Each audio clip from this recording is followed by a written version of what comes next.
Simula sa Lunes, magbibigay aliw na naman sa atin ang kapuso child star na si Jillian Ward bilang walking doll sa Christmas serye na Jillian, Namamas Ko Po.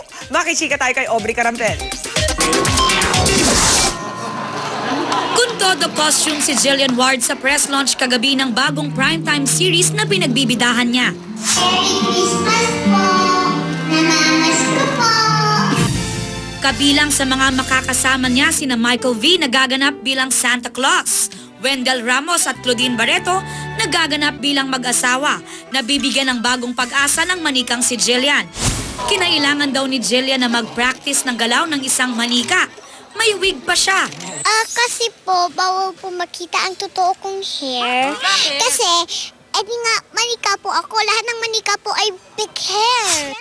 Kung dati kilala siya bilang Trudy Sliit, ngayon naman, pangalan niya na mismo ang title ng kanyang primetime show na pangalan din ng ginagampanang manika. Pag nagmamall show, may kumukurot. Ano ginagawa mo kung may kumukurot? Di po nag-aano ako ng jacket na malaki, tapos hindi nila ako nakukurot dito.